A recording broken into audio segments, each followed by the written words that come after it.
कांग्रेस के छुटभई नेता कह रहे हैं कि हनुमान जी के धरने में जाओ। अच्छा चलेगा क्या? लड्डू लिए वहां बताओ? 5 लड़के थे, 5 नहीं भगा दिया, 300 150 200 को। और जिस तरह सचिन पायलट, अशोक गहलोत, जूलियो डोटासरा ने कल जयपुर के अंदर धरने में 10 15 20 50 कांग्रेसियों को मेरे टेंट में भेजा, देखा आपने वीडियो? हाँ, तो इससे अंदाज लगा सकते हो कि कांग्रेस की मत्ती मारी गई।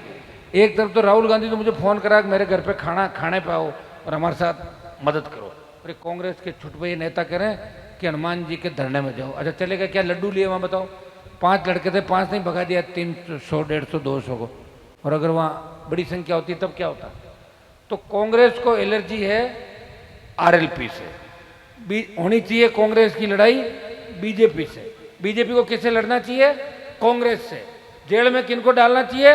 कांग्रेस के उन नेताओं को जिन्होंने पेपर आउट कराए और इस अपराध जो राजस्थान के अंदर नंबर 1 पे आया महिला उत्पीड़न में, ये जिम्मेदार कौन है?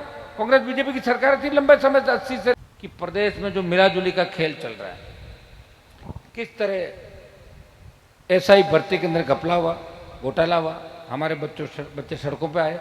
और 113 दिन से राष्ट्रीय लोकतांत्रिक पार्टी शहीद स्मारक पे धरना, जो राजस्थान का सबसे बड़ा धरना, 113 दिन, 1-1.5 लाख लोगों की रैली करी, बड़ी तादाद के अंदर जोधपुर के नौजवान आए थे अपने अपने साधनों से, बुजुर्ग आए थे, जेल भरो आंदोलन चलाया, राज्यपाल से मिले, लोकसभा में उठाया, ऑल पार्टी मीटिंग में उठाया और उठाऊंगा। हाईकोर्ट के फैसले का इंतजार कर रहा हूं कि हाईकोर्ट का फैसला क्या आता है।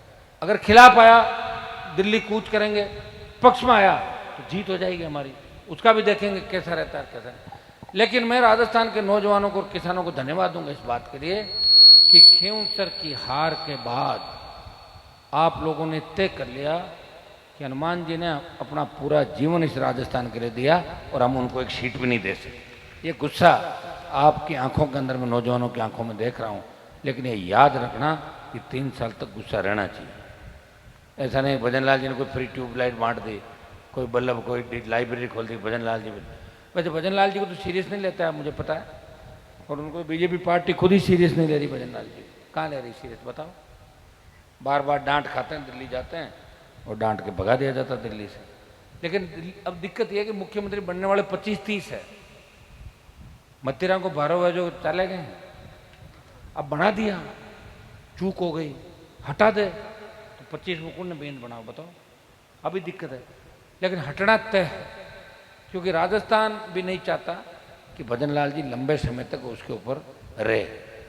मजाक बन गई राजस्थान की, और ये निश्चित है उनको जाना होगा। और कभी भी जिस तरह धनखड़ साहब की खबर सुनी है आपने, कभी भी खबर आ सकती है कि भजनलाल जी पूर्व मुख्यमंत्री हो गए, इतनी आएगी। हमने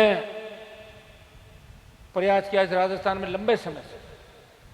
देखिए हमारे मुद्दे क्या थे, अगर उन मुद्दों पे सरकारें गौर करती, और हमने कोई राष्ट्रीय लोकतांत्रिक पार्टी किसी जाति की पार्टी नहीं, लोग उस पर आरोप लगाते हैं जाति की पार्टी।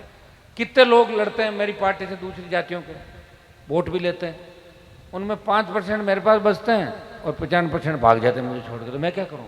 जाति की पार्टी थोड़ी, जाति तो वोट दे रही है, हमारी भी दे रही है, अगलों का।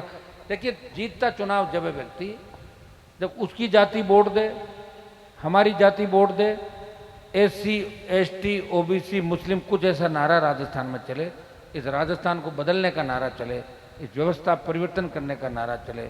जिस तरह पेपर किराना की दुकान पे कॉपी जच रही है, गाय कॉपी को खा रही है, अशोक गहलोत का PSO पकड़ा जा रहा है, वो कह रहा दूध वाले को दे दिया, तो मैंने कहा इसका नार्को टेस्ट करो, ये अगला नाम किसका बता था, पकड़ो इसको, तेरे को पेपर किसने दिलाया। हो सकता कोई भी निकल जाए, क्या पता चलता, वो तो नार्को टेस्ट से ही पता लगेगा। और वो इसलिए नहीं हो सकता क्योंकि गहलोत भजनलाल भी मिले हुए हैं, जिस तरह गहलोत वसुंधरा मिले हुए थे।